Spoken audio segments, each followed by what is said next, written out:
Agora no Tom Maior a gente fala sobre sustentabilidade e meio ambiente. Hoje é celebrado o Dia Internacional da Reciclagem. A data busca estimular a reflexão sobre a importância de fazer o descarte correto dos itens consumidos. Para falar sobre esse assunto, então, aqui no Tom Maior, nós conversamos a partir de agora com Pedro Baima, ele que é biólogo da ARCA, a Associação para Recuperação e Conservação do Meio Ambiente. Pedro, boa tarde, bem-vindo aqui ao Tom Maior.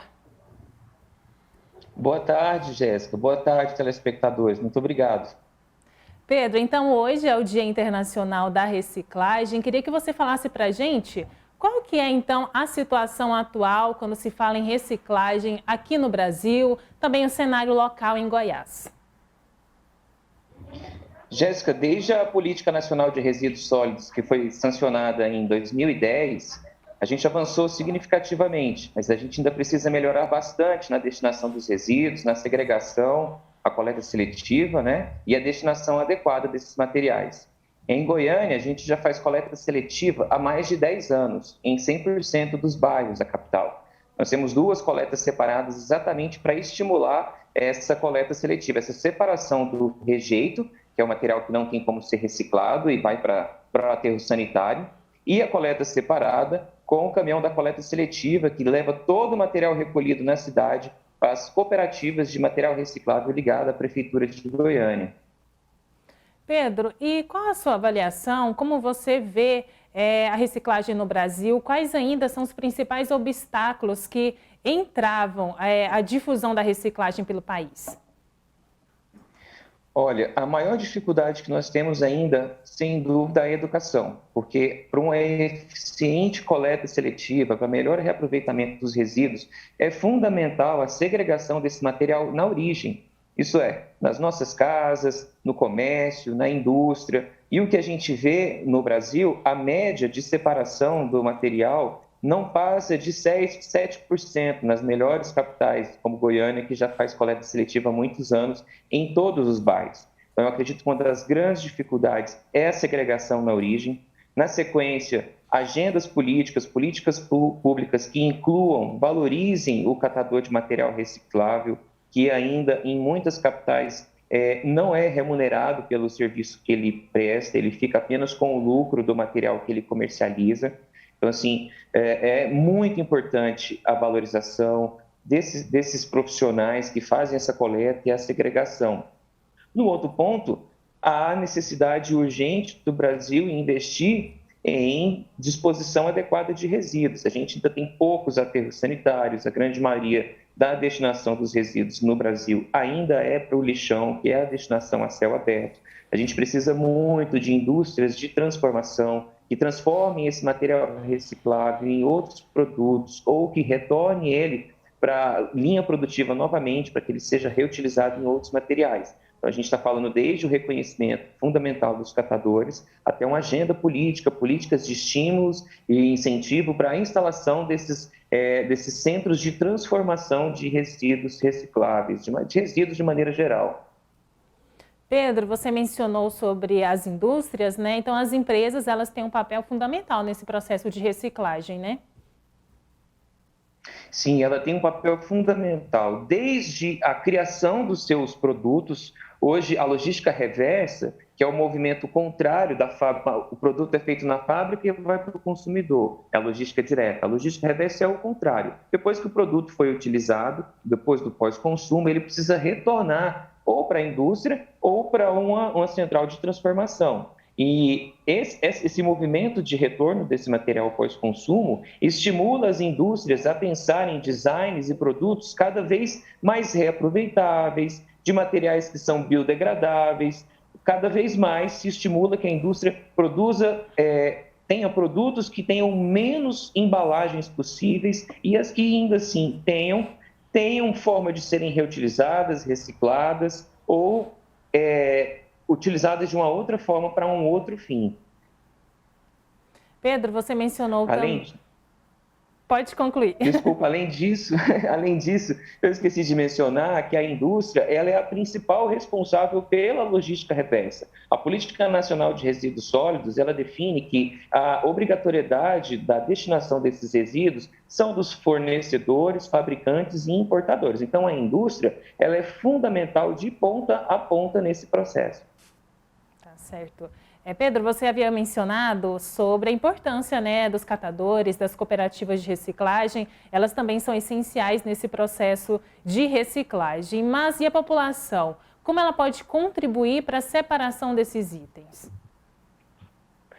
Olha, Jéssica, a forma mais fácil que eu vejo, Goiânia tem duas coletas. Ela coleta o rejeito, que é tudo que não vai ser reciclável, que normalmente na nossa casa é o resíduo do banheiro e o resíduo da cozinha.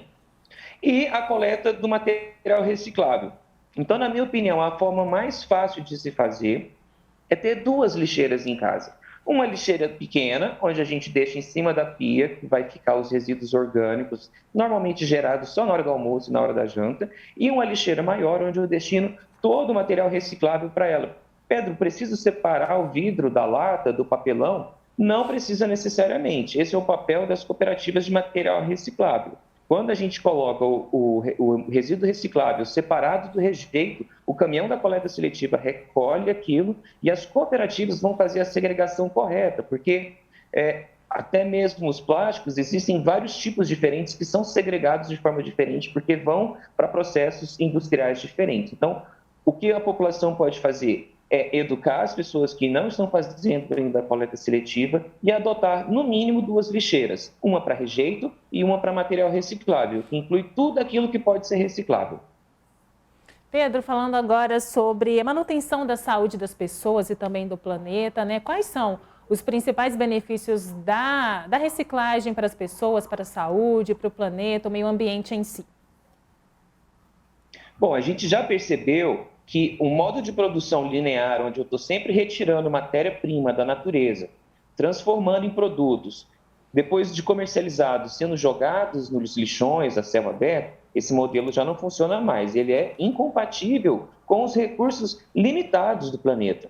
Portanto, toda vez que você reutiliza, recicla, reaproveita de alguma forma esses materiais recicláveis, você está deixando de retirar matéria-prima da natureza, seja ela as mais diversas matérias-primas que são utilizadas, inclusive o petróleo, que é uma das mais degradantes depois do consumo. Portanto, é fundamental que a gente faça essa separação e que esses materiais continuem na linha produtiva, diminuindo cada vez mais a pressão sobre as riquezas naturais, a pressão e a necessidade da retirada de novas matérias-primas para fazer produtos que poderiam ser reciclados, reutilizados, dessas formas que a gente já vem falando há muito tempo, principalmente em Goiânia, que a gente tem campanha publicitária desde 2008.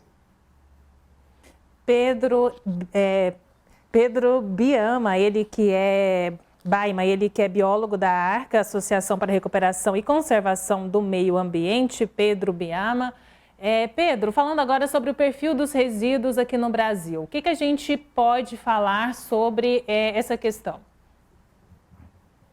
Bom, quando a gente fala sobre geração de resíduos, a questão socioeconômica ela é fundamental. Já deu para se perceber que quanto menor a classe social, menor o poder aquisitivo da comunidade, da família, mais resíduos orgânicos ela gera. Quanto maior o poder aquisitivo daquela sociedade, daquele grupo, maior os produtos recicláveis que ela gera.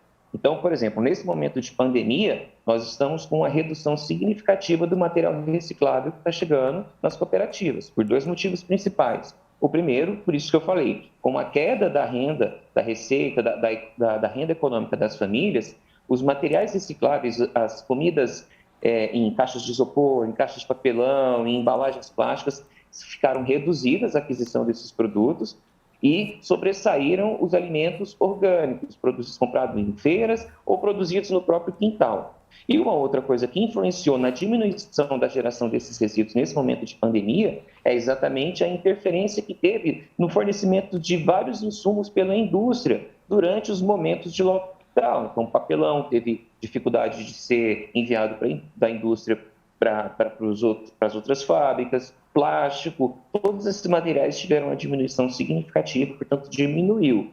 No Brasil, a gente gera ainda significativamente mais resíduos orgânicos do que resíduos recicláveis, numa média, nas grandes capitais, de 60% matéria orgânica, 40% matéria reciclável. Claro que isso varia, e a gente tem outros resíduos, como resíduos perigosos, como lâmpadas, pilhas, baterias, agrotóxicos. O Brasil é um grande gerador de resíduos de embalagem de agrotóxico e também um dos grandes recicladores e coletadores de alumínio.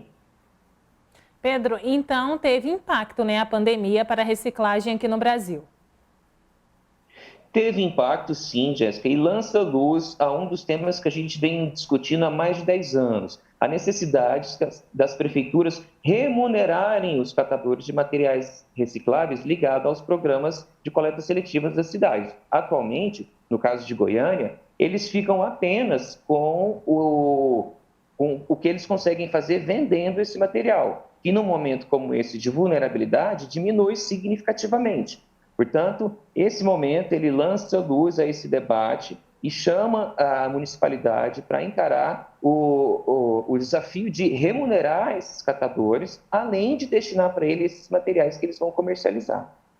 Além dessa questão que você mencionou sobre os gestores municipais, Pedro, tem também a questão da conscientização a respeito dos aterros sanitários, né? Muitas prefeituras, municípios brasileiros ainda não implementaram de forma correta. Não, a grande maioria das cidades brasileiras ainda não tem um aterro sanitário, por vários motivos.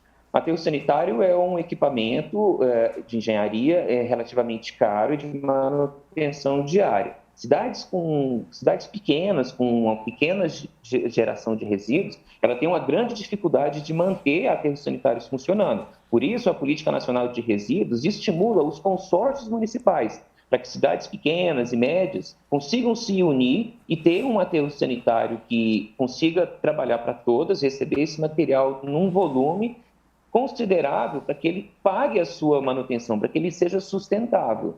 Uma outra dificuldade que a gente tem também é a localização de áreas adequadas para a instalação de aterros sanitários e, principalmente, a questão socioeconômica, da construção mesmo desses equipamentos que são significativamente caras, né? A política de limpeza pública, de gestão de resíduos, ainda, infelizmente, não é vista como uma política que tem atraído recursos no Brasil para a implementação desses aterros sanitários. É importante ressaltar que a Política Nacional de Resíduos Sólidos já definiu os prazos para que os municípios tenham esses aterros, e eles já foram prorrogados por várias vezes, e a gente ainda continua com dificuldade.